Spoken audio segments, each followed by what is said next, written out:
नमस्कार मित्रों, खेल और खिलाड़ियों की आवाज़ खेल पथ में आपका हार्दिक स्वागत है।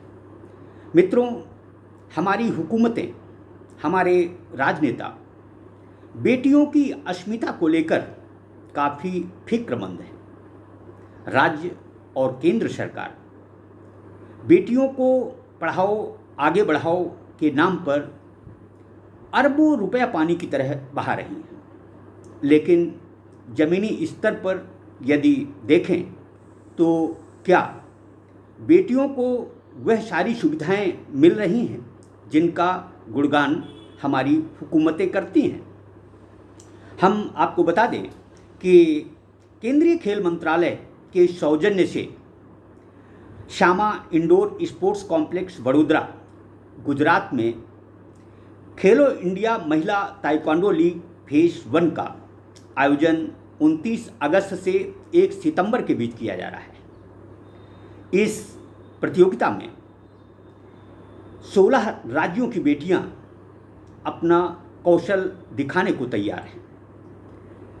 इस प्रतियोगिता का सबसे अहम पहलू यह है कि इस प्रतियोगिता में जो भी बेटी स्वर्णिम सफलता हासिल करेगी उसे नगद प्रोत्साहन राशि दी जाएगी।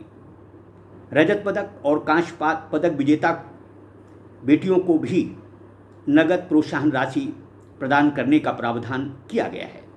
लेकिन सवाल ये उठता है कि यदि बेटियों को विजेता होने पर 7,000, 5,000, 3,000 रुपए की प्रोत्साहन राशि मिलेगी भी, तो यह राशि ऊंट के मुंह में जीरा के समान है।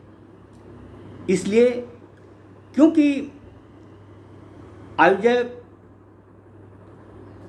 इस दिशा पर कोई काम नहीं कर सके कि बेटियों को कैसे लाना है, कहाँ ठहराना है, उनके पास खान पान की व्यवस्था कैसी रहेगी, इसकी कोई व्यवस्था आयोजन समिति की तरफ से यानी खेलो इंडिया की तरफ से नहीं की गई है। यह काफ़ी चिंतनीय मामला है। दरअसल जिन 16 राज्यों की बेटियां खेलो इंडिया महिला ताइक्वांडो लीग फेज 1 में अपनी अस्मिता के लिए आ रही हैं, उनके न तो किराए का प्रबंध किया गया है, न ही उनके ठहरने की व्यवस्था की गई है, न ही खान पान की व्यवस्था की गई है। जब कोई खिलाड़ी 10,000 रुपये से ऊपर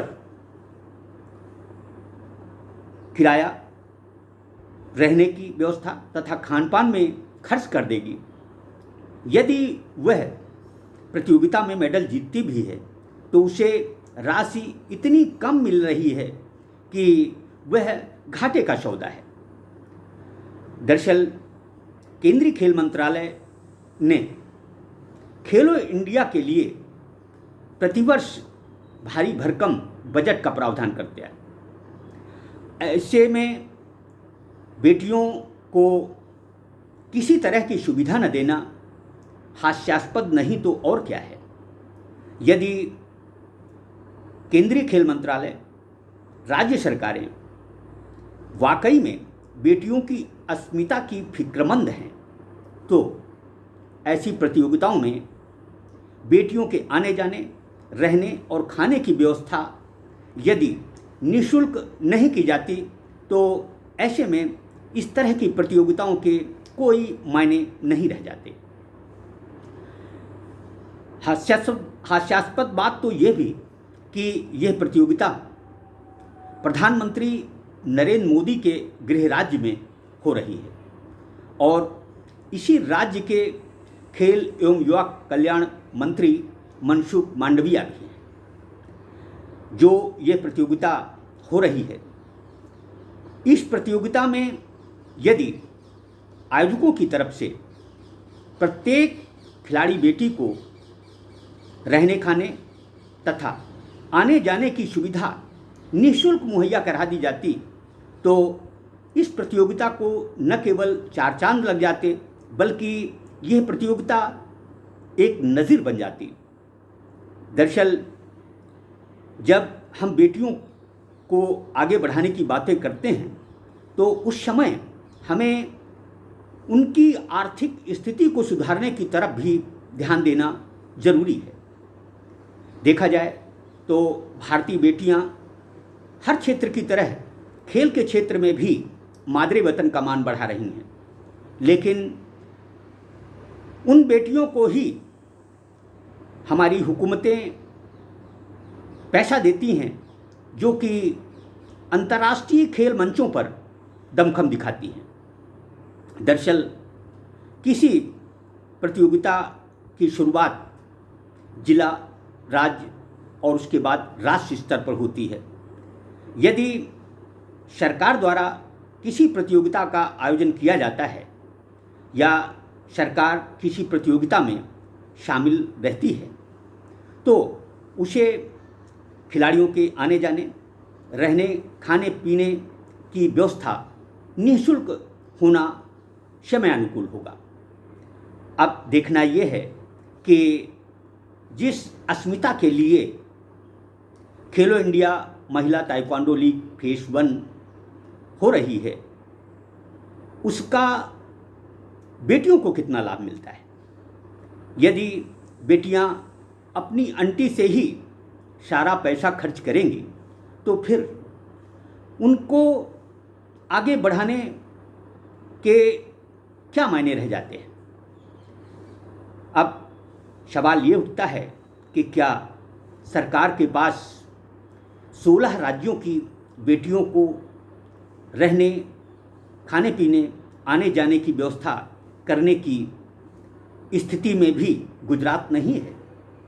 दरअसल गुजरात प्रधानमंत्री का गृह जनपद है, गृह राज्य है।